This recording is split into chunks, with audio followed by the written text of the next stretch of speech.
Ladies and gentlemen, welcome to another fantastic episode of The Left Wing. I am TJ Whitehead, Powers Taken Not Given, joined by IT specialist John Cooper Paz of Counterpoint Politics. How are you doing today, my friend?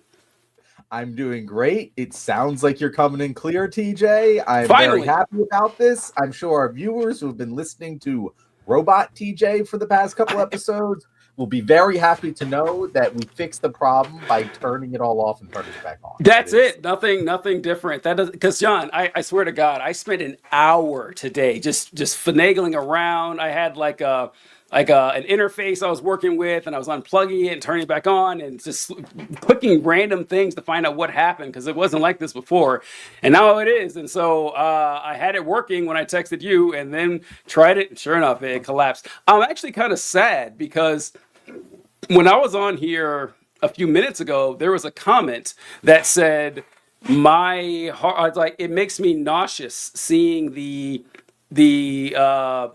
title of the show." Did you see that? Something like thinking about that makes me nauseous. No, I didn't see that at all. In fact, I didn't see the comments until we hit live on this. So the comments I'm seeing now are brand new, which reminds me to remind our viewers, this is our Thursday show. We're being pretty nonchalant about it, so feel free to drop questions. Yeah. There's we're pretty chill. We're having some chill streams coming your way in the future here as we move through this just sludge of a Trump presidency where everything seems to be happening and nothing seems to be happening. It's a very weird state for us to be. Do you feel the same way? Like every time we sit here, it's like, oh, the same shit's happening. There's nothing new to talk about. But then also on a daily basis, you're just like, holy shit, so much is happening. But it's all the same. Like there's nothing that's new. It's all the same shit, just continuing down the line in a very predictable way until you get something crazy. But then that doesn't last long because then it's just predictable from there. Does that make sense? Am I properly articulating how the current moment feels? No, I had a friend of mine who posted something on Instagram. I feel like it was October or something, late last year. And he said, I don't really want to follow politics anymore. I really don't because nothing ever happens. And when something does happen, it's bad. And it's like, he's kind of right. I've been thinking that for a long time too.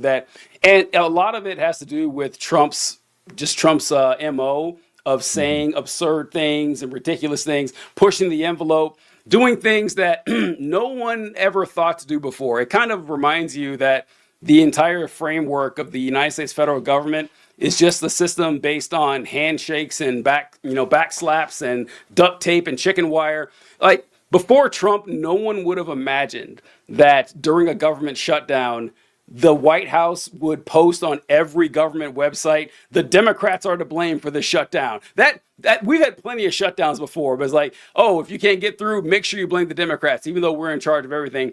Trump is just like, we say he's breaking the norms all the time, but it's true. But yeah, that went away and no one cares anymore. And it's hard to care about something crazy now when you know something more insane is going to happen within a couple of weeks. So I agree. Yeah, and it's weird because like if you look at like the storylines here, they're all batshit insane, right? Like if you look at just DHS in a nutshell, everything going on with DHS is a fucking Mel Brooks fucking comedy. Like Kristi Noem, he doesn't know what the fuck she's doing. Kash Patel over the FBI doesn't know what the fuck he's doing. No one seems to know what the fuck they're doing, and it's led to 3 Americans being killed thus far directly, like on the streets, and then a couple dozen people killed in ICE detention centers. And that's like we have masked federal agents marching through the streets, going door to door. And yet now it just feels kind of normal. And that sucks. And it's like, oh, business just continues. And then you look at the Pentagon and what Pete Hegseth has committed multiple war crimes. Nothing happens about it. Nothing matters. And life just continues to go on. The tariffs have caused massive, widespread economic uncertainty and crashes, and the job market is actually putrid right now. Doesn't matter, life goes on. Like all of these things, it does matter. It does affect people like severely, but also it all seems sort of predictable now. Like it's not like it's the London bombings. It's the near miss fallacy. It's enough of this crazy shit happens and you start to feel invincible to it. And it sucks, but that's how this shit happens. Like I'm describing how all of the questions we've ever had of how did the Germans just go along with it. We got the answers, TJ, and it's much less complicated than you think.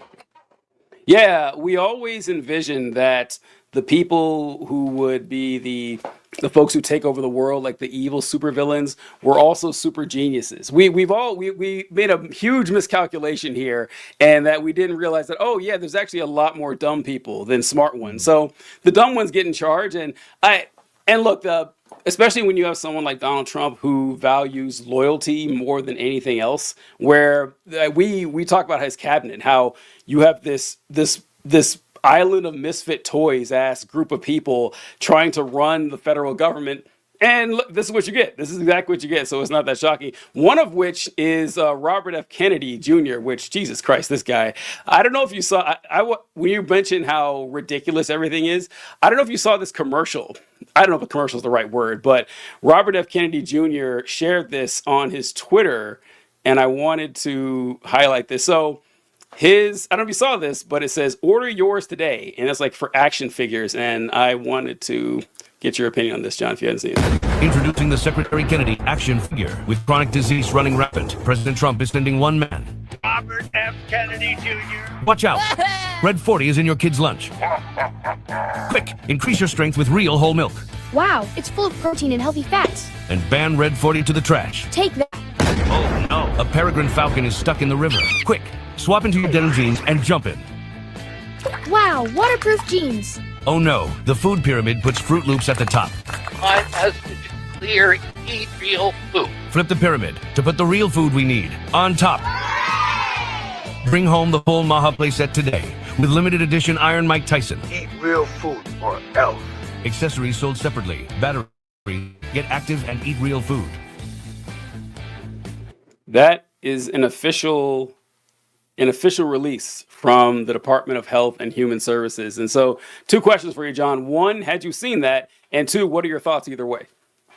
So I had not seen that, but I don't know. I kind of my thoughts are positive about this, DJ, and not necessarily positive. And I support anything the Maha movement's about because they're a bunch of fucking idiots. But it was well produced, unlike the Kid Rock video. Like, I'm just thinking of the Kid Rock workout video, yes, and how absolutely garbage that was. It was almost like they were trying to make it awful on purpose, but it just came across as unintentionally awful. This one kind of like it flowed. It had good visuals. It was kind of funny when his voice came out of the fucking action figure. That was really funny. That was legitimately, it made me, I don't know if it actually physically made me smile, but I smiled on the inside. It was well done.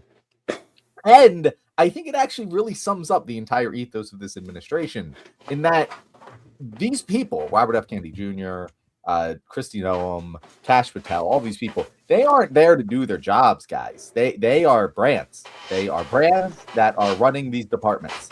That is what they are. And this literally turning him into a children's toy that is reminiscent of toy commercials from when we were all in elementary and middle school, like that is exactly the brand that Donald Trump's administration is going for, and high level of execution on that brand. Like, do I think that that's what our government should be? No, of course not. But if it's going to be that, this is a really great like epitome of what that is.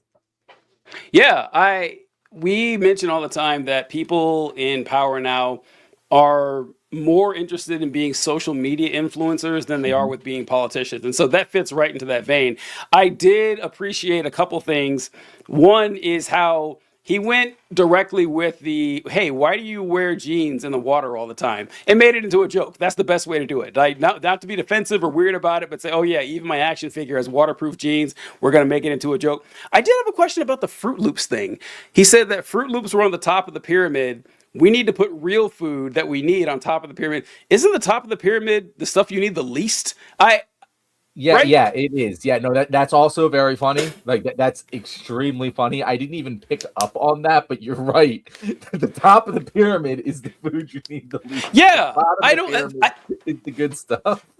Yeah, I didn't get that. I say, well, why would you want the top of the pyramid, like the stuff you eat sparingly, to have the good food? I don't know. That was odd, but maybe there's something about it that I don't know. But yeah, I don't know. I just wanted to. Oh, and also, we didn't even talk about like policy stuff in there.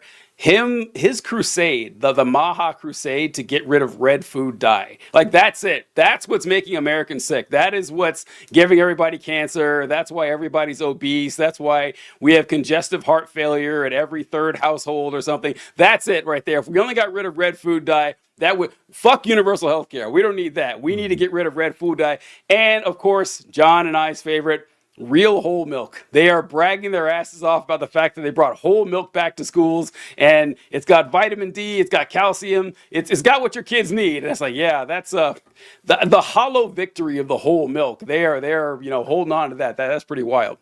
I saw Colby while we were late. Colby says $5 says they're kissing each other, and that's why the stream is starting late. We were not kissing each other, but that was funny. That was funny, and I have to admit that was pretty impressive funny. if we were, and then I ran back to Pennsylvania to that's why. Yeah, John and I are separated by like 1,500 miles. I don't think that there's any chance that any kissing is going on. Right? We've literally only met each other once. But yeah, what else do we have here? I saw another one. Oh, John, you starred this.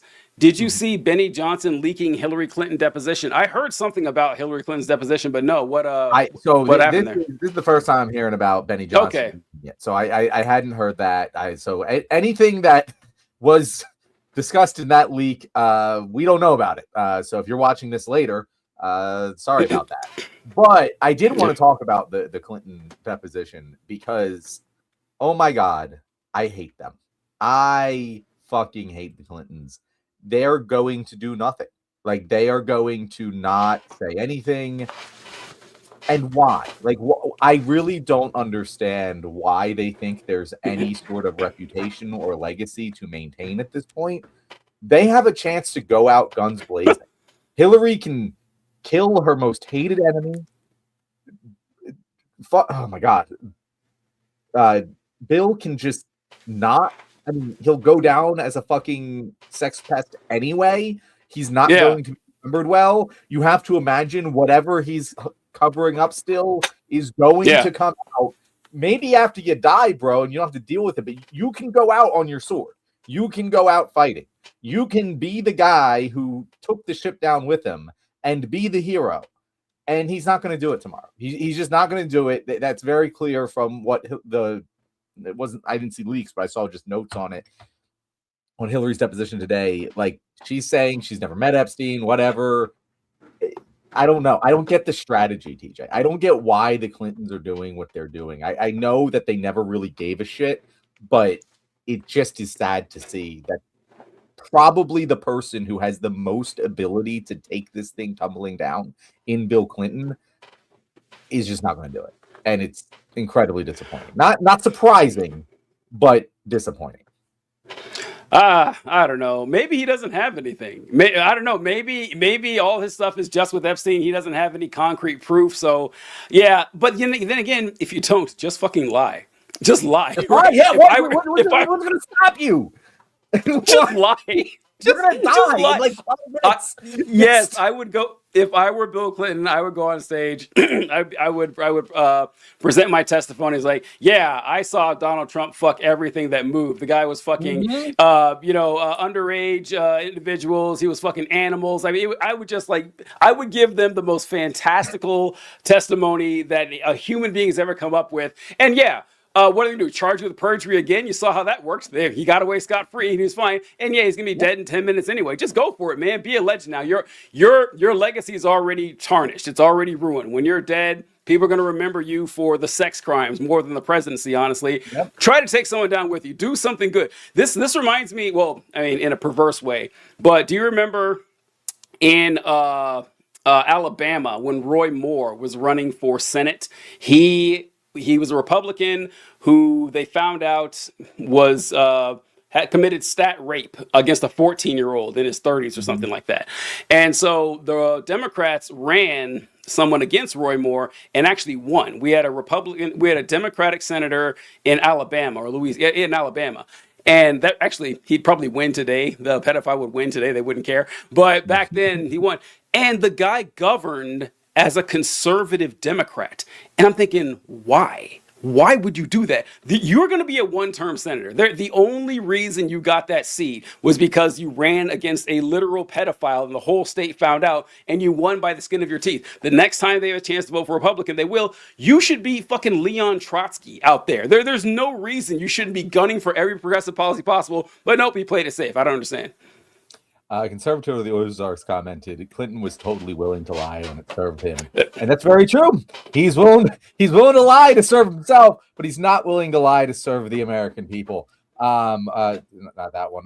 But it's sad because he can. Like, he's the only one, not the only one, but the only one who everyone knows was there. Like, we're all in agreement on both sides of the aisle that Bill Clinton was deeply involved in this scandal. And he's going, like, again, his legacy is not, people are not going to remember the economic boom of the 90s. I'm sorry. That was very relevant to Bill Clinton at the time. They're not going to remember it. Just like we don't remember most of the things the founding fathers did. But you know, one thing we do definitely remember, and just every day that goes by makes them look worse and worse and worse. Raping people and owning slaves. That just sticks with you forever. And so this information is going to come out. It's going to ruin him. I guess he wants to die first, but it's really sad and self-serving that he's unwilling to do what it takes to at least turn his awful crimes into something good. Anyway, once again, I did have to address this. TJ, you are a degenerate cokehead, and I'm definitely a sexual deviant and maybe a predator. I really like that, even though you're just making total random shit up and I do not know who you are, you still preface it with maybe a predator. Like, maybe. You didn't want to go too far with your lie and just accuse me of being a predator. He didn't. Funny. I had to give it to him too. He didn't want to be sued for libel or something like that. But listen, if you said that like TJ is a coke addict and John is a deviant and a predator, 2 out of 3. You got 2 out of 3, I think. I think 2 out of 3 right there. I won't say which ones, but we'll just go with the 2 out. And this is a funny comment from Conservative of the Ozarks. Colby mentioned that we were kissing, and John and I denied it. And she said they may have been kissing someone, though. All right, fair enough. That is a fair point. Can't deny that. And Colby, this is a sacrilege. If TJ can turn to his left and John to his right and lean over, they can kiss between camera frames. Colby, you've been banned from the show. No more of this. Colby has gone too far. This is outrageous. We're gonna like wake up one day. We're gonna see like there's gonna be a fan fiction of us online. Oh, gross. Written by Colby. And by the way, you got your side swapped there. I have to turn my left to face TJ. Is it like, I don't know, is it reversed when it airs? I don't know, but all right, so let's go. We wasted enough time here. All right, so earlier the comment disappeared. I don't know where it went, but someone wrote on there that they were nauseous about the title of the show. And I titled the show, Tucker Carlson Will Be the Next President of the United States. John and I have said many times that if Tucker Carlson decided to run, don't know if he will, I think he'd have an excellent shot of winning. I think that he is more skilled than any Republican politician I've seen out there, and he would mop the floor with them. And he has the intelligence, which is really scary in a fascist like Tucker Carlson, to actually know how to work the media and know how to present his message and come up. He kind of like in a Charlie Kirk style, but better than Charlie Kirk. He's better than Charlie Kirk in being accepted by your average random person who is okay with the racism, the way it's framed by Tucker Carlson. And I wanted to ask John, did you ever get around to watching any of the clips between him and Mike Huckabee? No, it's very funny because you totally told me to do that, and I was going to, and you canceled the show, and I was like, oh, okay, I'll put that off, and then I totally forgot about it. And then I logged on to StreamYards like half an hour before this show, and I saw what the title was, and I was like, shit, I don't have time to watch them. So you're gonna be getting I have like read things from this. I have not seen many of the clips, but I have read many of the quotes and captions. This is great. This is great news because I get your raw reaction from this. Okay. So a few days ago, Tucker Carlson sat down with former governor of Arkansas and current U.S. ambassador to Israel, Mike Huckabee. Mike Huckabee was kind of the forerunner of the solid religious conservatives that permeate the Republican Party these days. You had a lot of people like that. You had your Rick Santorums, people like that.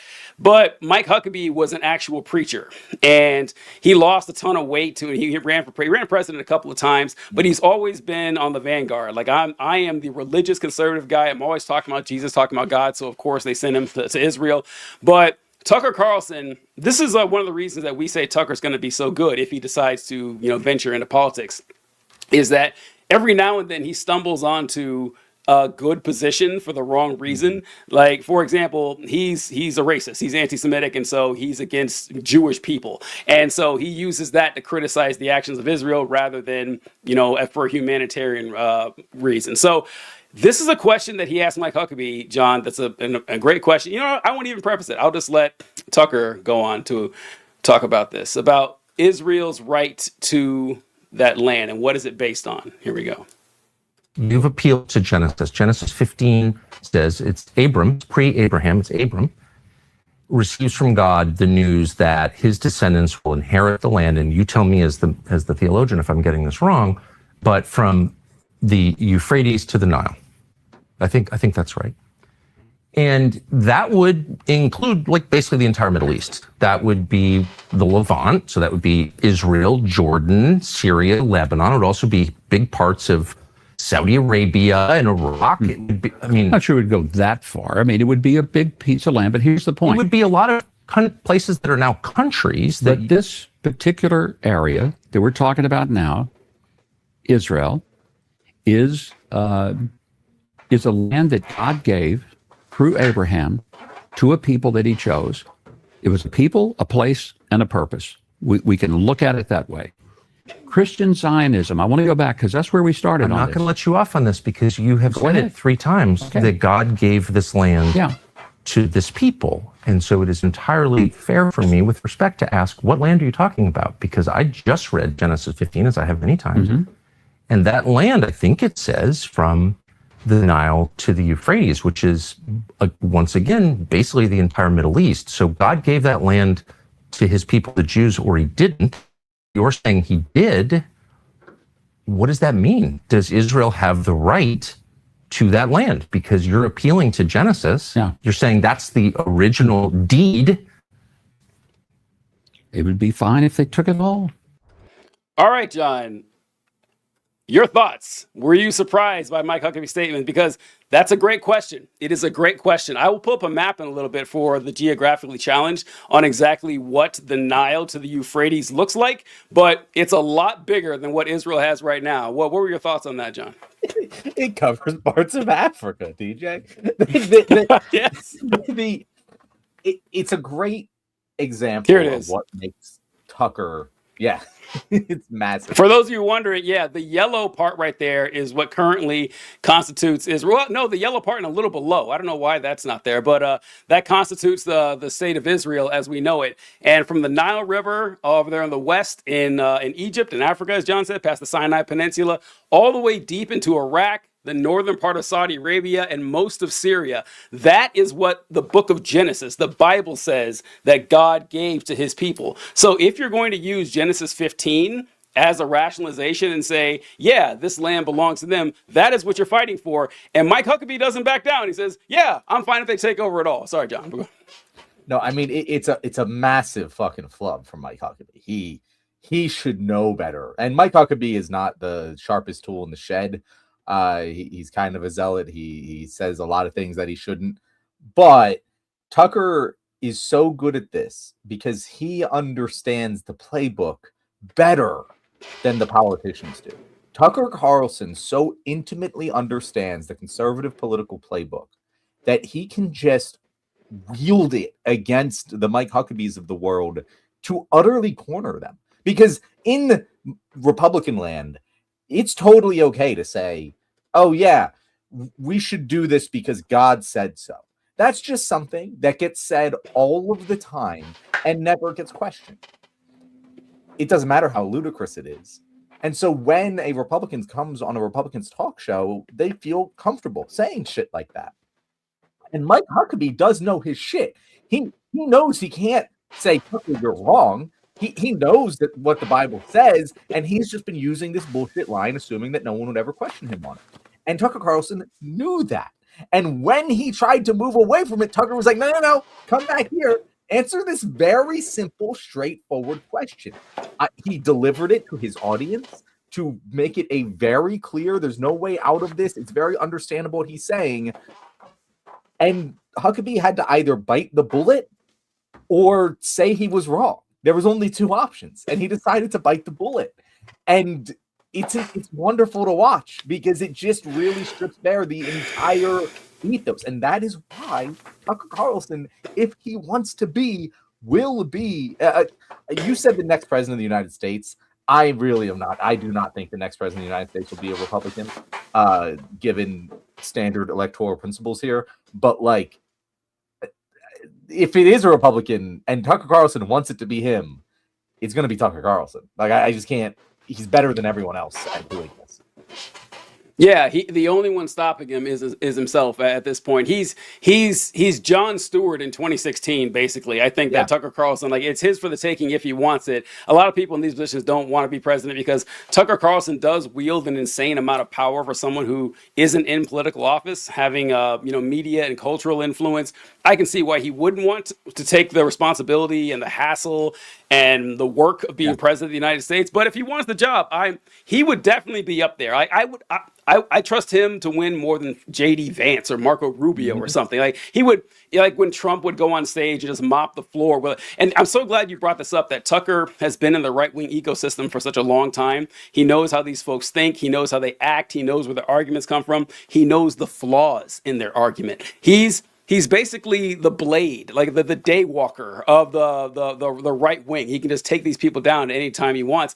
And he keeps going. John, there's like 6 clips. I don't know if I'll play all of them this episode, but let's play some more. I do want to hear these because, like, even there, like, he is genuinely also has great delivery. Like, we say this about Donald Trump. You know, Donald Trump is genuinely a funny person. So is Tucker Carlson. Tucker Carlson not only is a funny person, but he is a well-practiced funny person. He understands. He has the very strong media training. He is the media training. He has been doing this.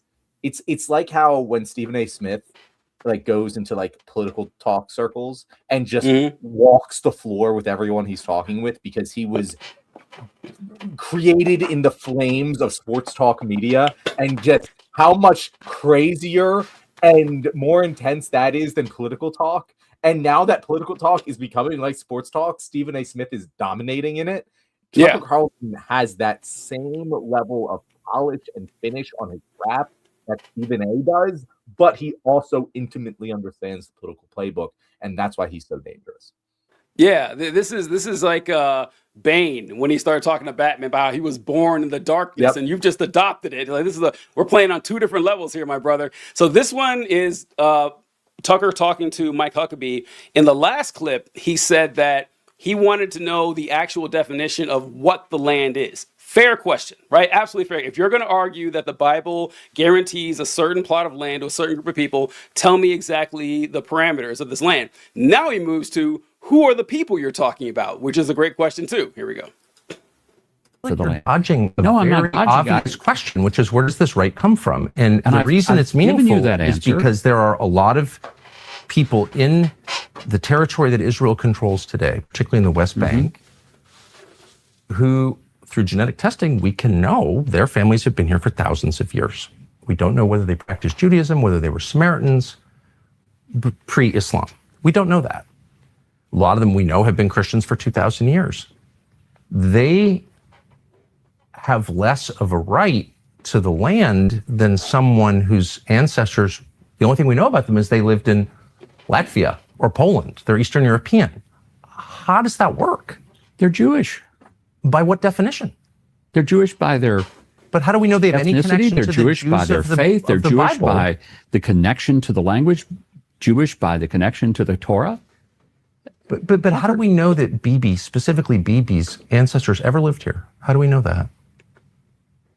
I'm not sure if I understand your question. How do we know if the Prime Minister of Israel's ancestors ever lived? Maybe I could ask you, how do we know they didn't? I mean, well, it's on the basis of the claim that they did that all kinds of things happen. People are displaced. There's a money flow. I mean, it's a big question. A lot hangs on this. It's not some theoretical thing like, oh, did my grandparents do this or do that? It's like, no, we have a right to be here because my ancestors were here. Okay, how do we know they were here? I'm totally unable to process what you're trying to get at. Got his ass. All right, I'll tee that up for you, John. You go first on this. It's wonderful. And that time he decided to not bite the bullet.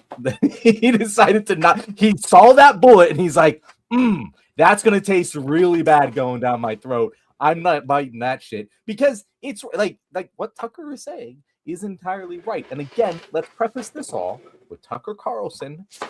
He's a tad anti-Semitic, the tad. And so a lot of his criticism of Israel isn't, while he makes very strong logical positions, it is tinged with bias. So everyone take that little grain of salt with this. But everything he just said was entirely true. I have been against the idea of like ethnic right to self-determination forever, because of this same exact point that Tucker Carlson is making, in that it doesn't make any fucking sense. It's all kind of made up bullshit. It doesn't make any fucking sense why someone has more of a right to land because of their inheritance in an ethnic or religious group than anyone else's. If they were born there, that's them. That's where their life starts. Your life starts at fucking birth. It doesn't start 2,000 years ago with your great fucking ancestors. And even if it did, a lot of these people can't even fucking prove that.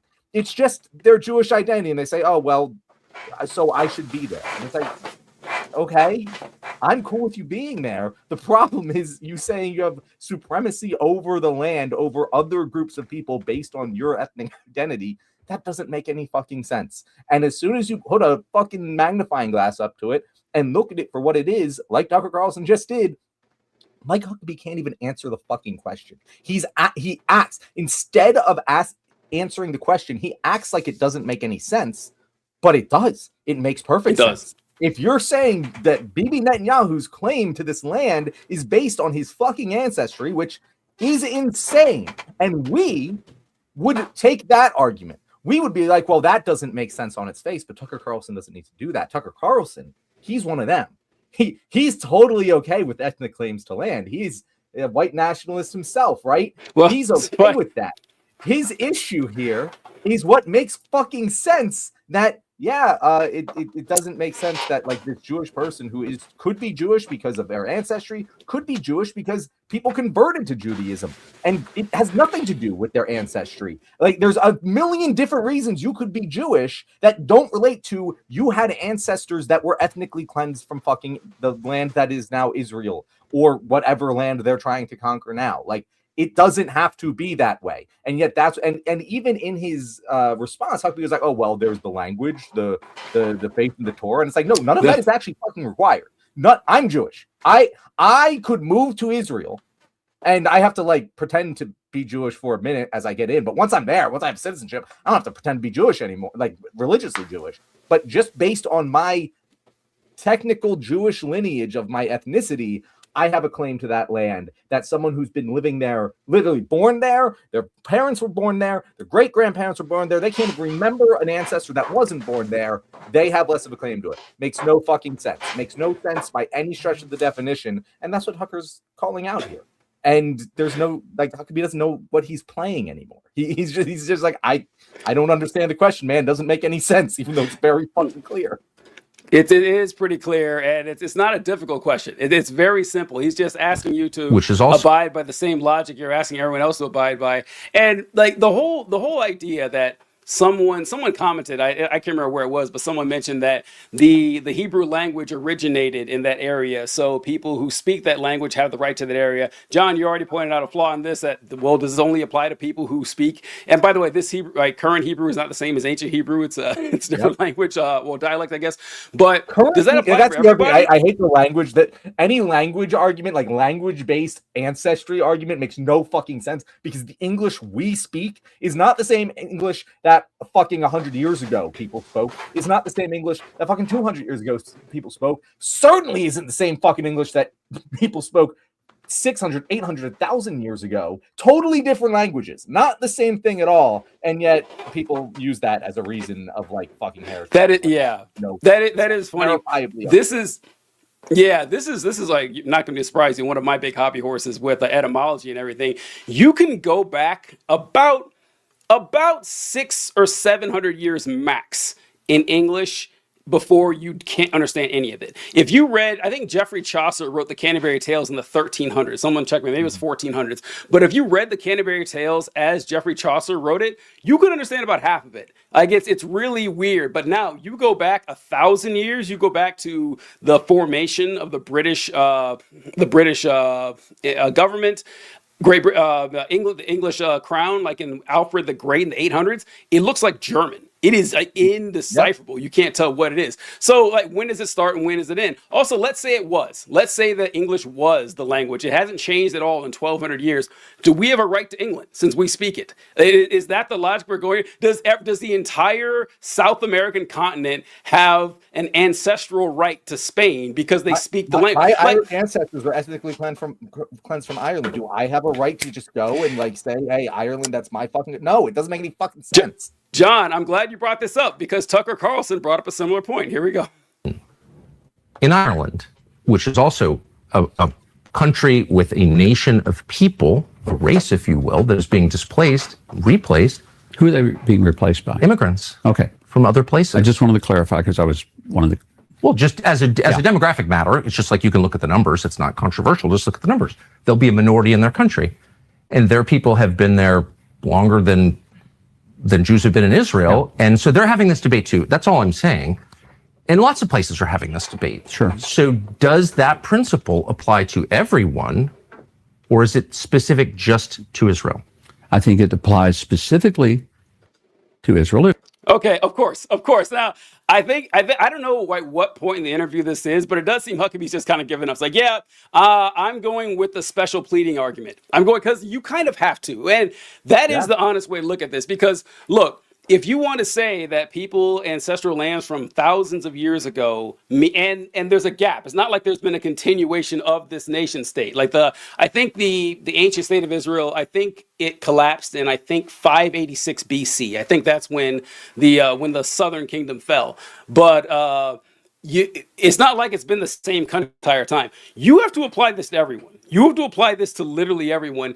Give me a good reason the Native Americans should not own the United States of America. Give me one, because that's a much more recent claim. It's within the last 300 or 400 years that the land of the United States, the 50 states, were controlled by Native American populations. Why don't they have that? If the UN came out and said, okay, we're gonna break up the United States, we're gonna have it all these sections ruled by the Seminoles, the Iroquois, the Cherokee. You think Americans who support the genocide in Israel would go for this? Of course not, because it's a ridiculous claim that requires on special pleading. And it's really upsetting. I don't know. It's might equals right. Like that all the way down to its core here, it's might equals right in that the Israel is able to do it because they can.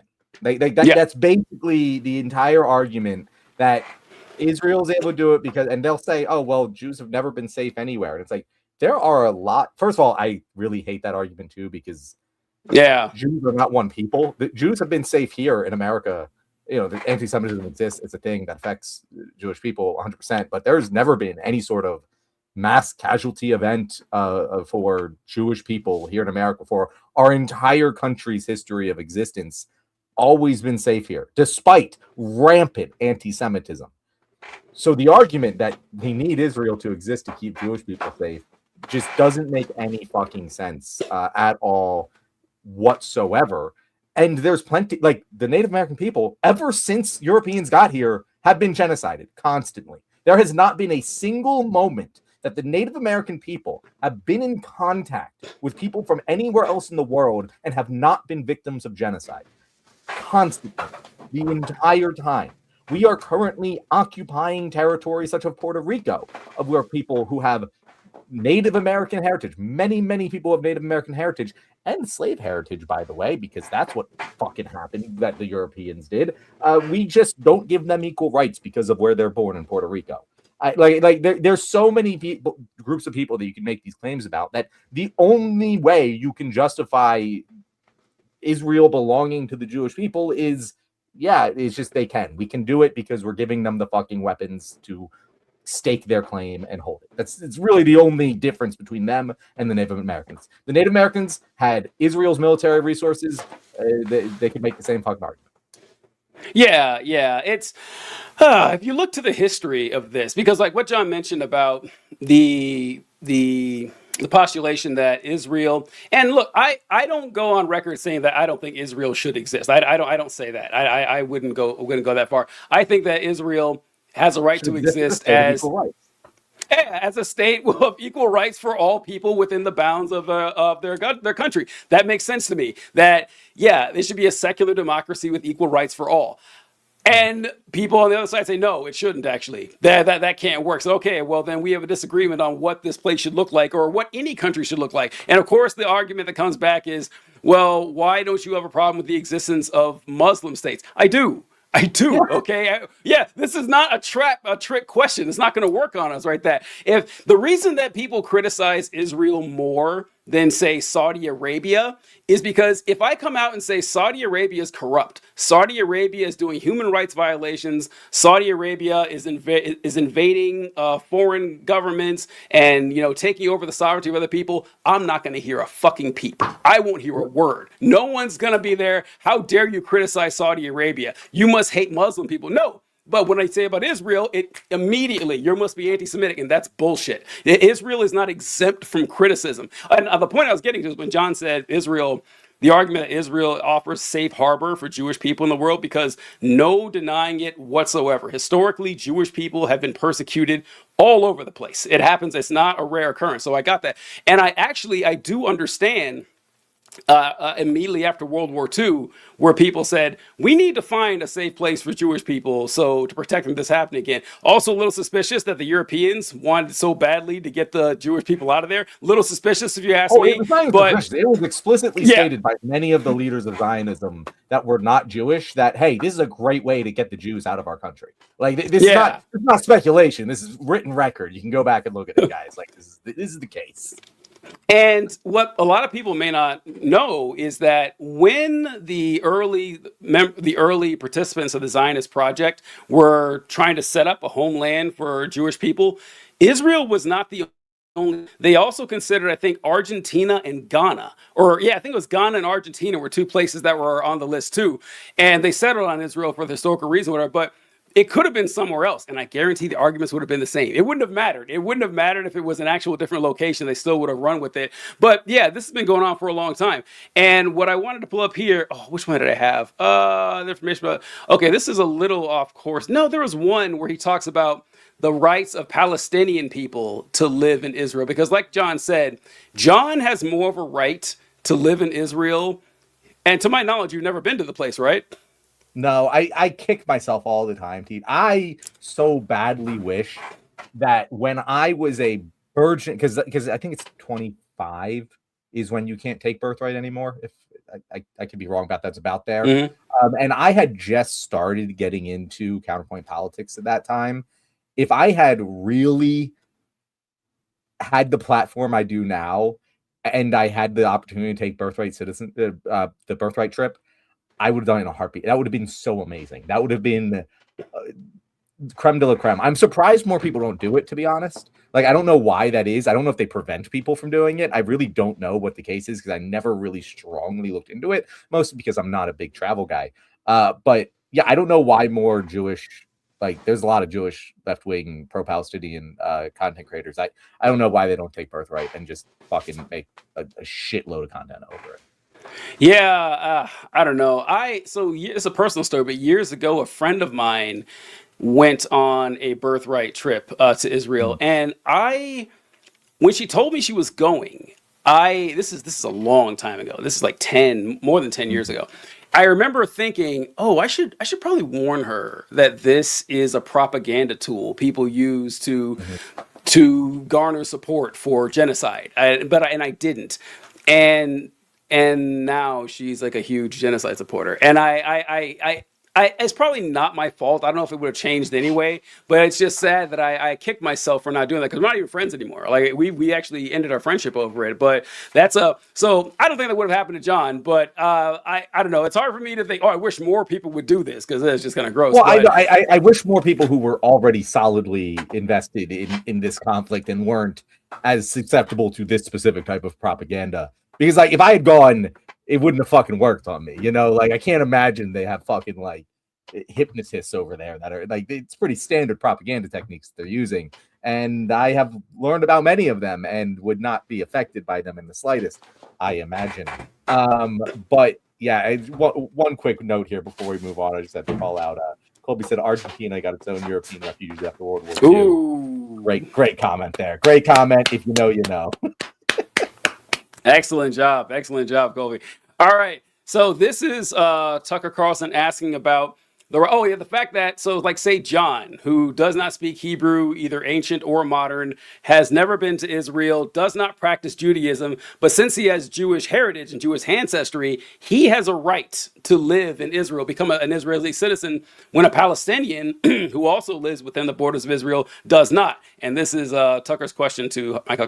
Dodging a very obvious question, which is where does this right come from? And the reason it's meaningful is because there are a lot of people in the territory that Israel controls today, particularly in the West Bank, who, through genetic testing, we can know their families have been here for thousands of years.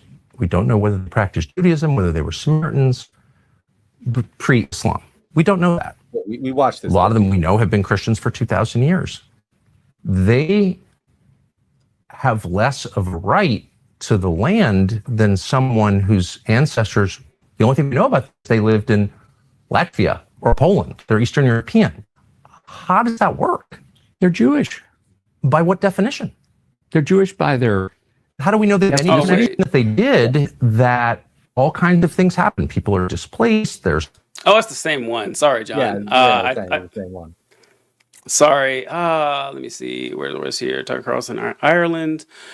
It's very funny, by the way, while you look for this, that like I mentioned Ireland and then he actually mentioned Ireland. Very, very funny. And also for all the wrong reasons. Like the whole and I do want to get to the whole like culture war thing that we teased at the end of last night's show. Yes. Very related to that whole like, hey, they're being replaced. You know, demographically, they're being replaced, and they don't know. And Tucker knows this. That's what makes Tucker good. Tucker knows they're not being replaced. He's very keenly aware of that. That's not what the word replaced means. If you're still there, you haven't been replaced. But we'll get into that. We're definitely going to get in. What are you pulling up here? Okay, so this one is going to be about Israel and how good of an ally they actually are. And this is a pretty good one, Tucker brought. And I just want to make sure that I pronounce this man's name correctly. It's Tom, I believe, Alexandrovich.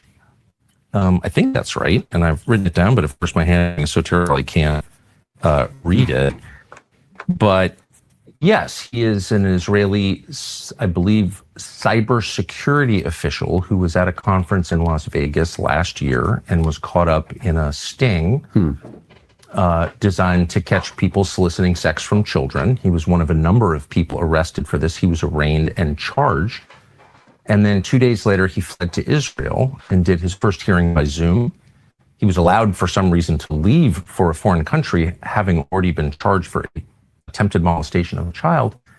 And he remains here now. And there have been many news stories about this. And I just wonder if you would ask the Israeli government to put him on a plane and send him back to face justice for attempting to molest an American child. It doesn't seem complicated.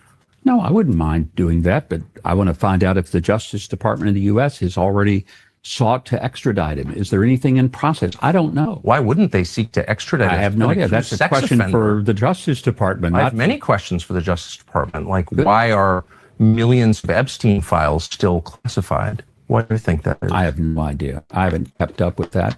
I've never met the man. I don't know him.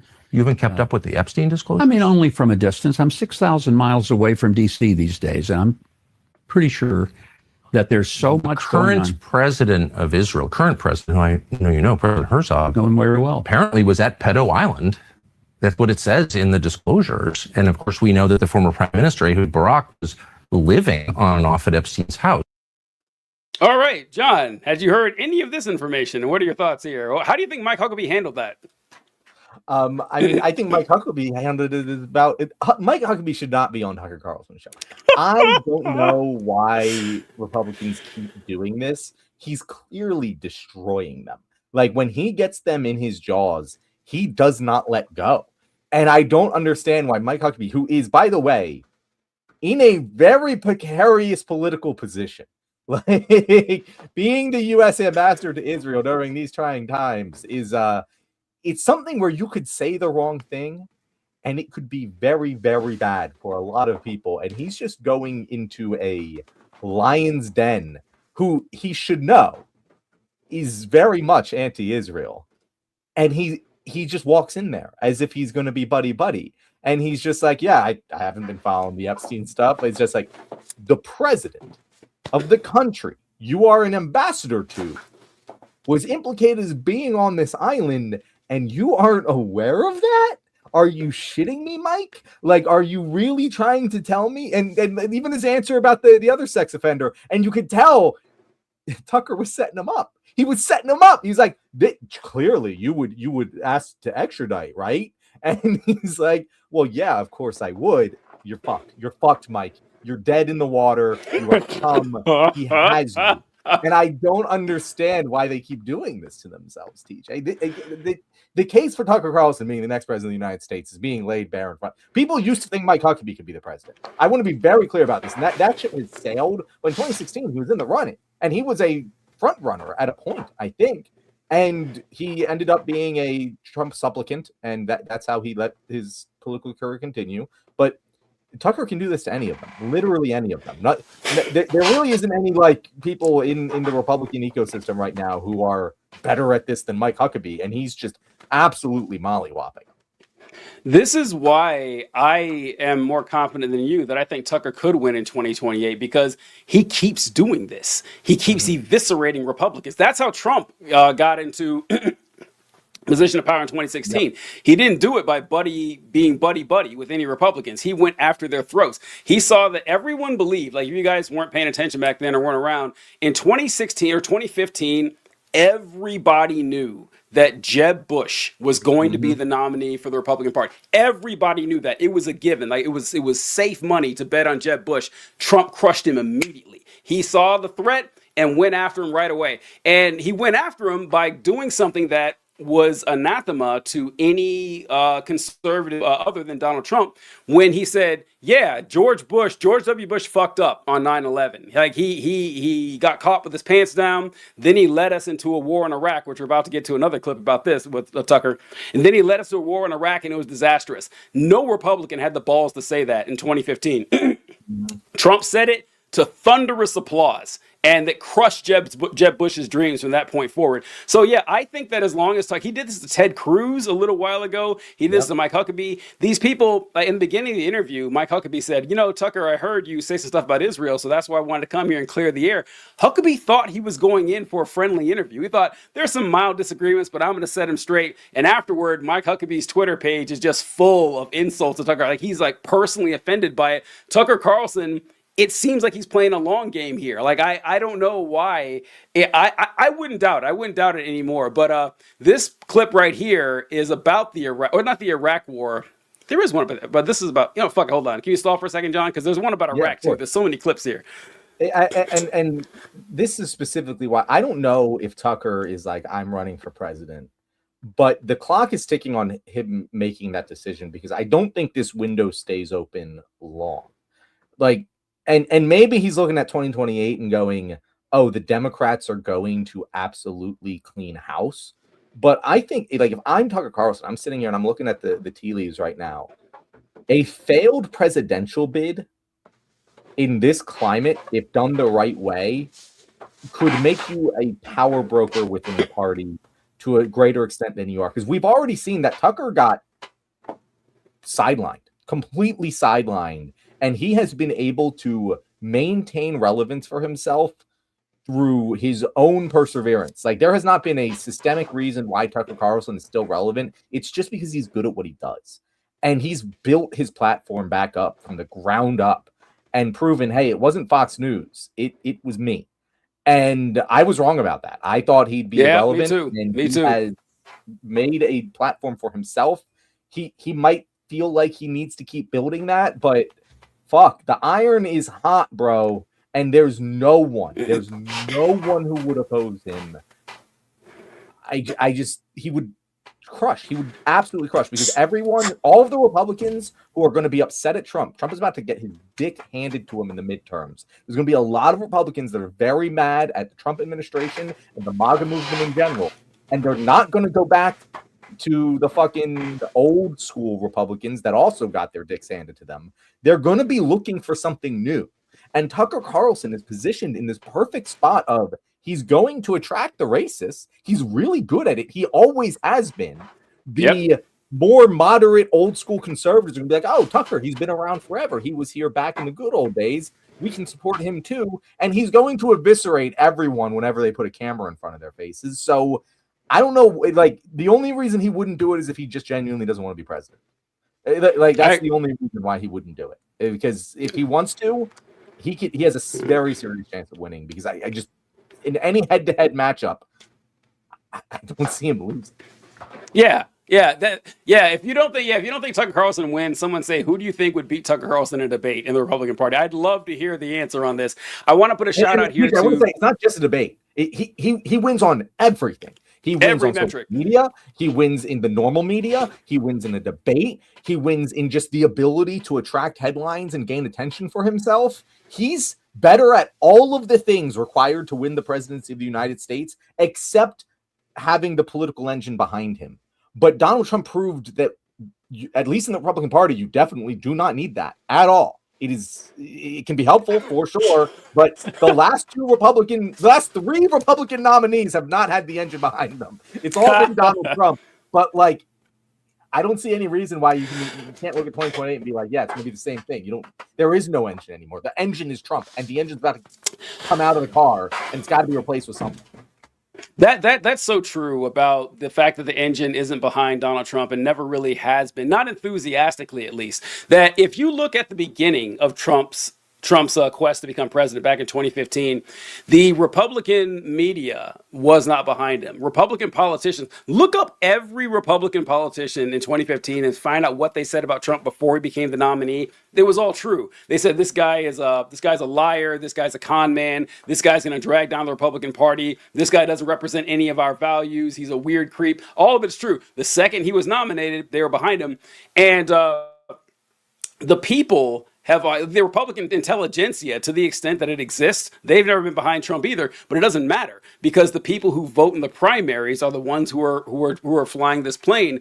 And this shows with the Republicans who are afraid to speak out against Trump. I saw some chart from dating back to 2016 for congressmen who had a Republican congressman who had more than like a 25% or under 25%, Trump approval.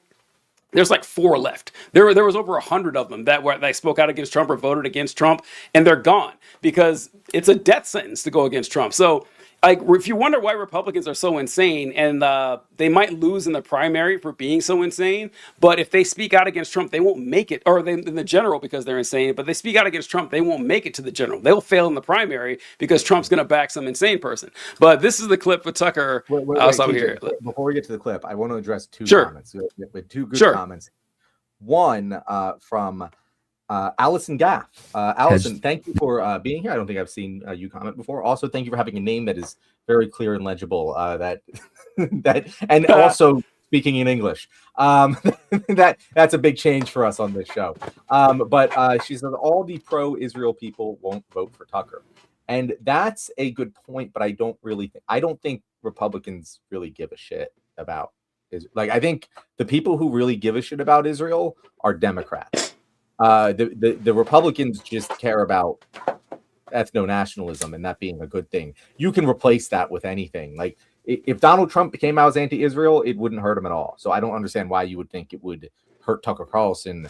I don't think many Republicans actually, the evangelical Christians, sure, but Tucker's going to have them despite his position on Israel. Like, that's not important enough to them to like buck the trend and vote for a fucking Democrat. So I really don't see that hurting him. Maybe like some of them, but also I bet you, I could be wrong about this, but I bet you the Democratic nominee also isn't going to be pro-Israel. So I don't think that would actually matter in 2028 at least.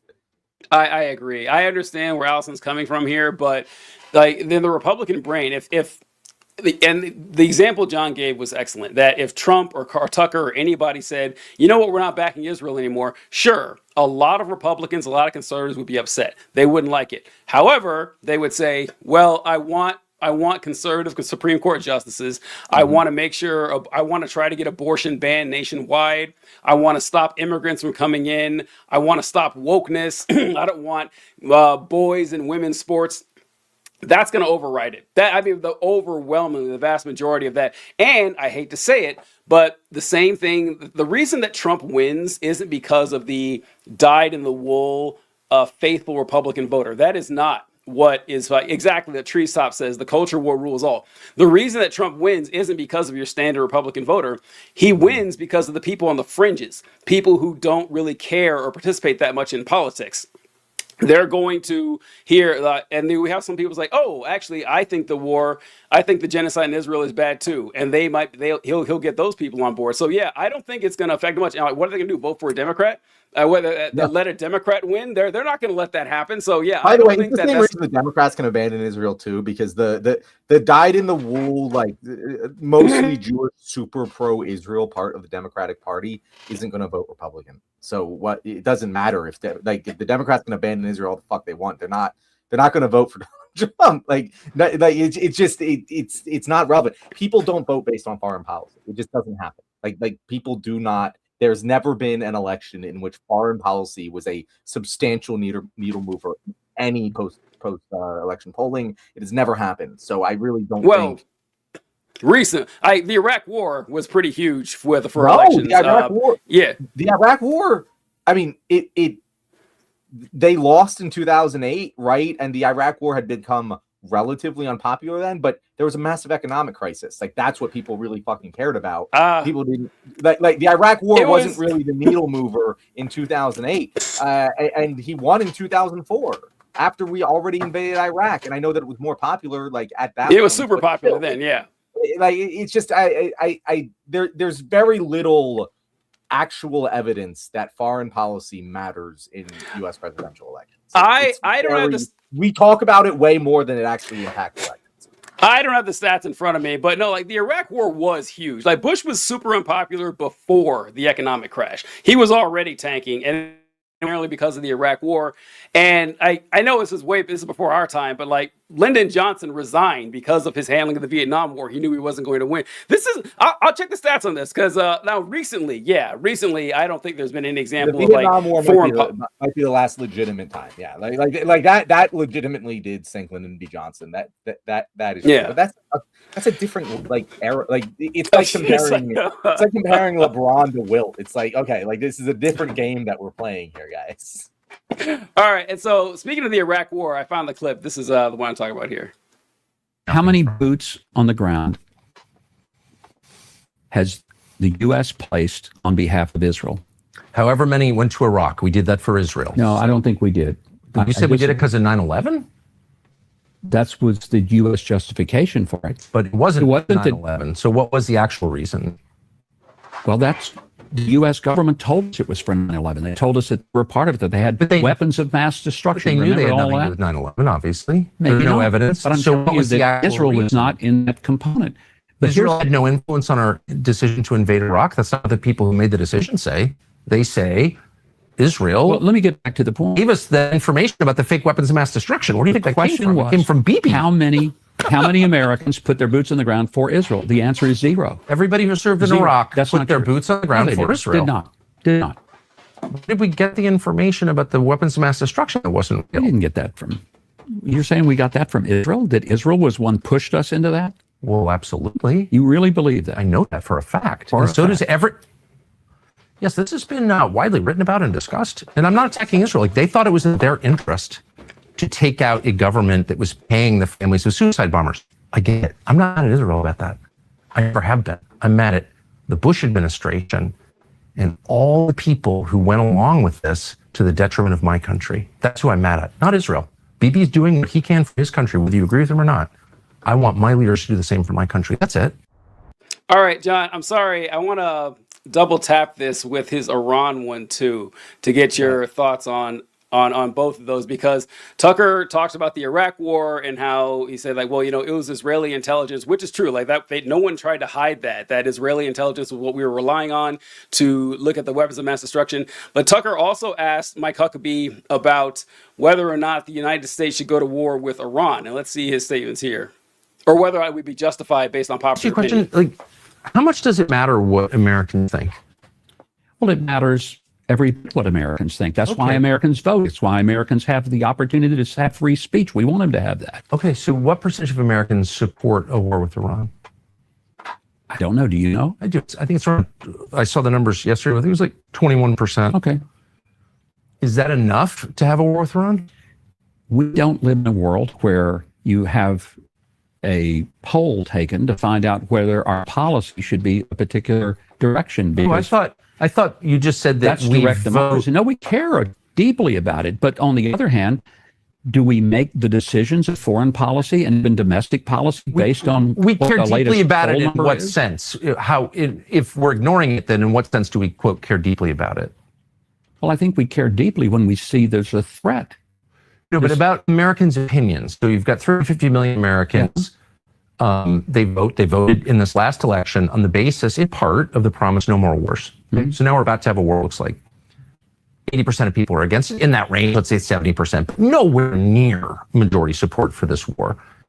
And it's not direct democracy, but it is a form of democracy. It's representative democracy. The ultimate form of democracy in our system, in a republic, because we're not a true democracy. We're a republic. Exactly. Right. It's a mediated democracy. It'll be an opportunity for Americans to vote if they think that we've made wrong policy decisions. I personally think the president is making the right policy decisions. But I guess, but you just said it matters deeply what Americans think. And if the overwhelming majority are against it, in what sense does it matter? Because what I hear is it matters what they think, but it really doesn't matter what they think because... No, you take it in, you certainly ingest that. And then what do you do with it once you ingest it? You make sure that you have... No, you just gotta, it goes out the other end, obviously. All right, I want to add one thing you mentioned that Tucker was better at than the rest of the Republicans. It's being a smarmy dickhead, which, as we've seen, is the key to rising to the top of the stratosphere when it comes to Republican politics. But yeah, his annoying ass laugh that he just cackles right in front of your face for it. But what were your thoughts on either of those? I guess we're running out of time. Yeah. No, oh my God, are we running out of time? Holy shit! 10 minutes. 10 minutes. We the whole thing. Wow. We were late too. So, but anyway. You're right. The laugh actually is the every time he laughs, I hate him again. It's terrible. He needs to fix that. But it really won't actually matter if he wants to run. But this is a great example of why he is better at this than everyone else. He knows it's true. They don't care. They have to say they care, but they don't care. Tucker Carlson knows that. He didn't invent that playbook, but he propagated it as much as anyone in his time. And he just knows, oh, well, as soon as he got Mike to say, yeah, we care about the opinion of the American people, it's over. Chum in the water. Yep. It was already over for Mike, and Mike didn't realize it yet. And it's just an example of Tucker playing a better game. And everything he said there was true, by the way. Like everything he said about, in what sense? In what sense do you care? What do you mean by that? What would you say you do here? It's so obvious, and it's true in a way that we all know it. It's true in a way that we feel inside of us, whether we intellectually understand the argument or not. We feel that. The American people feel like the government does not actually care what we talk about, what we care about. We feel like the government will go to war with whoever, whenever, regardless of how we feel about it, because that's been the case since well before I was born, since Vietnam. It's been forever. And so we all deeply and innately understand this. And so Tucker just has to point it out and hold him to talking about it The Republicans never hold each other talking about it, and Democrats don't either. When there's cross-aisle talk about these issues, no one ever holds each other to talk about them because it's all fugazi. Both sides will just say one thing and do another. And Tucker just said, well, what if we didn't? And he will. Tucker's fully supportive of the U.S. government not giving a shit about the democratic will of the people, but he also knows that you can't say that. And so he has you by the balls. I want to acknowledge Treestop. Thank you for the donation of $20 there. Treestop says, masterful performance by the white supremacist. I hate to admit it. Treestop, I don't know why you talk about John that way. That doesn't seem like a kind thing to do. John has been, he's been a cool guy. I don't know why you got to refer to him like that. But no, credit where credit's due. Tucker Carlson, it's like that Onion article or a headline you see from time to time. It's like, tragedy, the worst person you know makes a great point. But since we only have like 8 minutes left here, what got the ball rolling on this, what made me think of this is what yesterday John was talking about the white supremacist wing. It's the entire party now, the Republican Party, but how it's changed over the years. It's mutated and it's grown. That stuff that was like blatantly racist. You couldn't really say in polite company, even amongst other Republicans, but now it's just standard. But Nick Fuentes, like an open, proud Nazi, is a significant influence among the right wing. He is not a fringe guy that no one listens to. He controls a lot of respect and a lot of influence, and it's specifically only with right wingers and Republicans. So what do you want to mention about that, John? Because you were talking about Trump signaling out Somalians in the State of the Union address, like wild shit.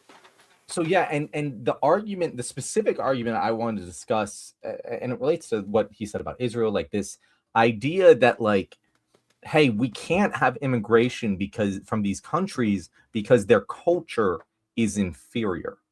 That's the argument that gets made. Now, even 4 or 5 years ago, everyone understood, or at least everyone in online political discussion circles understood, that people making that argument were fucking Nazis.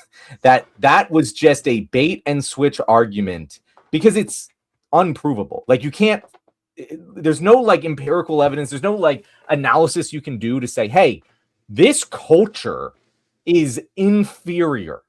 Straight up, just everything about it inferior. And therefore, anyone who comes from a country with that culture also inferior. Like that is the jump in logic, that they want to say these people are inferior, but they can't say that anymore. So they started saying their culture is inferior. And when you question them about it, they'll say things like, I don't know. Did you see the guy that was, I forget what position he was nominated for specifically. I think it was a State Department position, but he had his congressional testimony, his congressional hearing, and they questioned him about this because he said, hey, what about white culture's superior? And they're like, what about it? And he was like, I don't know. There's a certain like Irish Celtic warrior spirit tradition. And then it was Chris Murphy, I think, was like, you just mentioned Irish Celtic. That's ethnic. That's something different, not white. What about white culture is superior? And he just he didn't have an answer because he's a terrified fucking 4chan bro who can't actually stand up to scrutiny. But that argument that was emblazoned in the flames of 4chan and then brought into fringe right political discourse by the likes of Matt Walsh and even your Ben Shapiro's of the world, that now is being said by the president of the goddamn United States. Like, you can track the history of this argument back to the most vitriolically racist people you have ever met in your life. And it is now being repeated at the State of the Union by the president of the United States. That's terrifying, DJ. It's utterly terrifying, the speed at which that is happening. I don't really know what to do about it. I just kind of really hope that we have a really massive reckoning in 2026 and it throws those Redditors back in their fucking holes and they don't feel so confident saying shit like that anymore, because it has become so clear to me how fast it can happen, how fast that idea that our culture is superior to other cultures and therefore that makes us superior to the people in those cultures has now become so mainstream that it's being said by the president of the United States, and that's terrifying.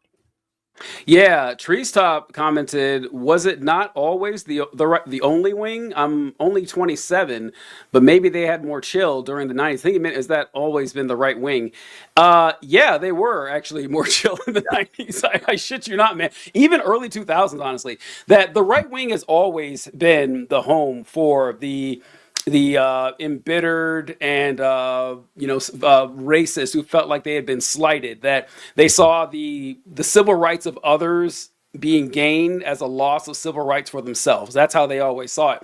But they were always a lot more surgical and tactical about it. That, what was his name? Lee Atwater in the 80s. Lee Atwater was a Republican operative, and he said that, yeah, in the 60s, we realized that you couldn't say the N-word anymore. You couldn't do that. That was socially unacceptable. So we started replacing it with other words like busing or the war on drugs, just stuff that make. Or in the 80s, it went to welfare queens. And in the 90s, when they started like gearing up against the illegal immigration thing, a lot of Republican politicians, they would never say, "We don't want Mexicans here." What they would say is, "We need to protect American jobs." That was kind of the euphemism for it. But then Trump came along and just dropped all the euphemisms. And now everyone's dropping the euphemisms. So yeah, the racism has always been there. But what John and I are saying is that it's more blatant and explicit now. They don't feel the need to hide it anymore, which is a terrible sign. That the stuff that conservatives say now, there were always fringes on the right where people saying that, well, maybe women shouldn't vote. Now every other conservative I hear says that same thing. And that is not a good sign. And the fact that someone like Tucker's head writer for his show was kicked out of Fox News. Like Fox News fired him for being too racist, was like posting all these racist posts and images and stuff on the internet. And he was hired by Charlie Kirk, by the way. But the fact that that guy wrote the #1 news program in the United States for years, that helped lead us to where we are. So I think that's what John is saying. Yeah, and Kyle says here, the idea of cultural inferiority will always be arbitrary because people will pick out traits from a hat and say, that's why my culture is better. And it also relies on a fabricated past. And I just wanted to point out that is a very true statement that Kyle just made, because if you look at our fucking culture, bro, like the culture that brought you chattel slavery, the culture that brought you segregation, the culture that brought you the invasion of Vietnam, culture that brought you the only culture to ever nuke another people is ours. It's utterly insane what people will do to twist themselves into pretzels to say that our culture is just innately superior, but it fucking works because people don't actually question it. People generally, Americans do think our culture is superior. They genuinely do think we are superior to people born in other countries, and they hate when I fucking point that out. They absolutely hate when I point out that the idea that we should not allow people to live here is against the idea that all men are created equal. They get very mad about it, but it's innately true. If you believe all men are created equal, you shouldn't be determining who gets to live here based on where they're fucking created. It doesn't make any fucking sense. And there is an underlying, it's not necessarily white supremacist. I don't know necessarily what type of supremacist, but there is American supremacist is the default political position of the average American citizen. And that's easy to exploit. Think how just calmly people say the United States is the greatest nation in the world, as if that means anything, as if that means anything at all. But you could think that, oh, my place is the best because I live here. All right, that's pretty common. But no, we genuinely believe that this nation is special. Like, we've been blessed by God, and that heaven itself granted us the Constitution, and so you can't question anything about it. That is how a lot of people live their life. It's actually shocking more people aren't like this. Like when you go up through the American supremacy is real. Yeah, I agree. That's a perfect term for it, John, because it's people, like, we're tribal by nature. I noticed this when I was in school. Like, when your teacher would divide your class up into 1 and 2 groups, and then you'd have like a quiz or whatever, and you're in group 2, you're like, Group 1's a bunch of fucking cheaters. Group 1 sucks. We immediately do it. It's why we like sports so much. We love ritualized combat. And so that helps bond people together. It makes sense. You extrapolate that to nationalism and war gets involved, and it hacks the human system, the human brain, and leads into all sorts of bad directions. And by the way, we you and I aren't saying that kind of tribalism is bad. We just were here saying, yeah, the Olympics, like fuck yeah, America go. No, hell fuck yeah. all these other countries. It's just you have to leave that shit at the door when shit gets real. Like you have to recognize that this is for fun and games, but I don't actually like care more about the American competitor than I do on like a base human level than the Iranian competitor or whoever the fuck it is. Like, yeah, I'm gonna root for my team. I'm gonna root for my laundry. But at the end of the day, yes, those two people are equal in my fucking mind, and that is not the average American. It's all fun and games. Like, sure, if we're like playing the French basketball team, I may call them some slimy fucking frogs, but I don't really mean it, okay? It's not something that and Treetop says it's becoming a truly nationalistic ideology because a lot of black and brown people subscribe to this. This is something that John and I warn about all the time, that Democrats have been sitting on their asses and waiting for demographics to push them over the finish line. Demographics with national or race, ethnicity, and age. They just thought that we just gonna, rest on our laurels, and the young people, the minorities, keep voting for us. And John, I say all the time, that is a horrible strategy. As we saw, young men turn against you immediately. That could happen with anyone at the drop of a hat. If the Republicans just stopped being racist, they'd get 60% of the black vote easily. They'd probably get 70% of the Hispanic vote. I mean, yeah, a lot of like minority groups are pretty conservative culturally. So yeah, you need to make an argument. You can't just sit back and rely on the Republicans being evil. Any last thing to wrap it up, John? Sorry, I wanted to acknowledge Treestop comment there. Yeah, no, it was a good comment. Treestop, thank you. You did give us $20. That was probably the biggest donation we've gotten. On the show. So congratulations, Treestop. Also wanted to say, Mark, not regular Mark, new Mark, said you are new Mark. And I just have to say that's very incorrect and very insulting. I'm a market socialist, not a communist. Market, fuck out of here. All right, we appreciate it. Any last words to wrap it up here, John? No, this is a good show, TJ. This is a good show. Fantastic. Really if you fun. Are watching here, like and subscribe. People this week, people are watching on your channel. The Power's Not Taken, Not Given, and not the Left Wing. So weird. If you're doing that right now, make sure to both subscribe to Power's Not Taken, and then also go over to the Left Wing channel and subscribe to that. And yeah, let's just go, TJ. Thank you. That's the show. See you guys. Actually, we will not see you next week. We're taking a break next week. I will be in a foreign country, and TJ. We'll be doing something else. Where are you going? You mind saying? I'll be in Colombia. So that'll be. Oh, all right. Good times. I will be in California. Okay, cool, awesome. So we will not be in our homes. So enjoy whatever wonderful political news comes your way next week. We certainly will be checked out. But put a pickle in my mouth. I wanted to give you props earlier because you wrote "please clap." That is a real good comment there. We were talking about Jeb Bush, and he wrote "please clap." That was great. And why we will be traveling to Colombia and California, and we're both traveling to bang your mom. All right, we will catch you guys later. Have a good one.